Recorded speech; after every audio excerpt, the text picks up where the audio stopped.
kita rindu sosok B.J. Habibie. B.J. Habibie adalah presiden ketiga yang diakui, tapi beliau dilengsarkan karena kejujurannya. Beliau dilengsarkan karena beliau berjuang untuk bagaimana tidak ada korupsi. B.J. Habibie adalah orang soleh yang kita tahu dalam sejarah, orang hebat, diakui di dunia walaupun di Indonesia disepelekan. Apa yang beliau lakukan walaupun beliau sudah tiada, meninggal dunia? Indah kisahnya, dan saya pun terinspirasi dengan beliau yang hebat ini. Beliau orang kampung dari Makassar, Parepare, suatu ibu kota hari ini, Parepare. Saya pernah diundang ke sana oleh wali kotanya. Saya lihat patungnya Habibie dan Ainun, dan ternyata beliau orang kampung, orang biasa, orang sederhana.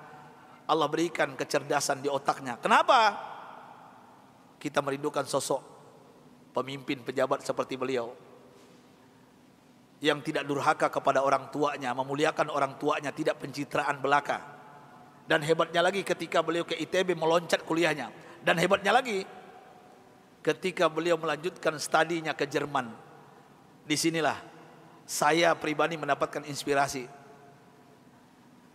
Pesawat terbang Bapak Ibu yang kita naik itu, di ketinggian tertentu kalau nggak pas bikinnya bisa retak, Pak.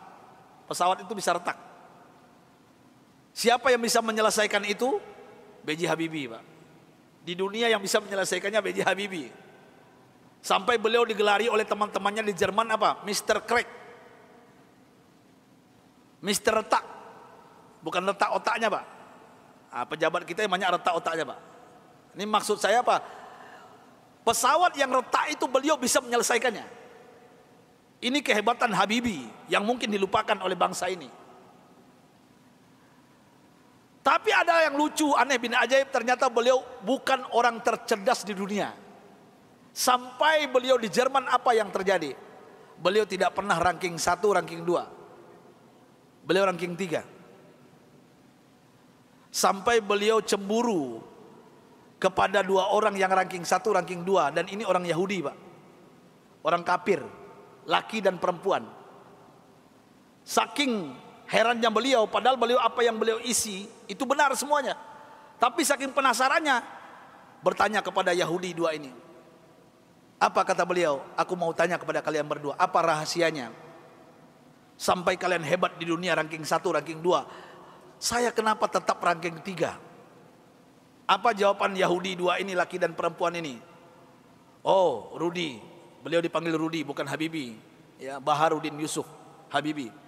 Rudi, this is our secret. Ini rahasia kami, nggak mungkin kami kasih tahu. Besok beliau tanya lagi, apa rahasianya? Besok tanya lagi. Berhari-hari beliau bertanya. Akhirnya bosan Yahudi 2 ini. Sampai Yahudi ini mengatakan, Bapak Ibu, rahasianya. Come here, Rudi. Sini Rudi, kami mau mengatakan kepada engkau, tahukah engkau rahasia? Kenapa kami cerdas? Kenapa kami ranking 1, ranking 2 hebat? Apa jawabannya? Ini yang membuat B.J. Habibie malu dan meneteskan air mata.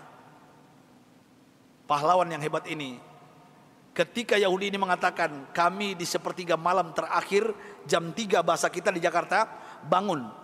Setelah itu kami mandi. Setelah mandi kami pakai baju yang wangi. Setelah itu kami ambil Al-Quran. Kami baca Al-Quran. Kaget B.J. Habibie. You read Al-Quran? Yes. Kalian kan kafir Yahudi, kenapa baca Al-Quran? Kami yakin dengan Al-Quran. Walaupun kami tidak mempercayai Al-Quran, mempercayai Islam, tapi kami yakin dengan Al-Quran. Heran B.J. Habibie, orang kafir Yahudi yang juara 1, juara 2 di Jerman ini, setiap jam 3 pagi mandi, pakai minyak wangi, baca Quran. Apa jawaban mereka? Kami baca Quran. Tahukah engkau Rudi, setelah kami baca Al-Quran, saraf kami ini rileks, otak kami cerdas, metabolisme tubuh kami dahsyat, imun. Nah ini bapak-bapak, ibu-ibu yang takut dengan corona, ini bukan saya yang ngomong, ini orang kafir yang ngomong ini. Ya. Imunitas kami naik tinggi. Kenapa? Al-Quran. Al-Quran kami baca. Sampai B.J. Habibie nggak yakin, nggak percaya. Apa kata Yahudi berdua ini Bapak Ibu? Kalau kalian nggak yakin, silakan. Surah apa? Kami baca. Ternyata Yahudi berdua ini hafal Quran, Pak.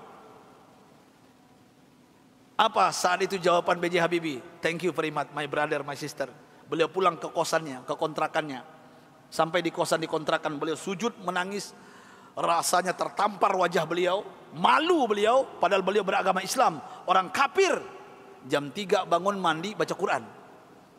Mulai saat itu bapak-bapak dan ibu-ibu, saya ingin berbicara pahlawan satu ini, orang hebat ini. Mulai saat itu mendengarkan rahasia dari Yahudi yang dua ini, apa yang beliau lakukan? Jam 3 pagi beliau bangun, beliau mandi, beliau pakai baju yang rapi, beliau pakai wangi-wangian, beliau sholat tahajud 8 rakaat, witir 3:11 setiap hari. Setelah itu beliau baca Al-Quran sampai menjelang subuh. Kalau orang kafir tadi nggak sholat karena bukan Islam, langsung baca Quran. Dan apa yang terjadi keajaiban, Bapak Ibu yang dimuliakan Allah Subhanahu wa taala, Allahu Akbar.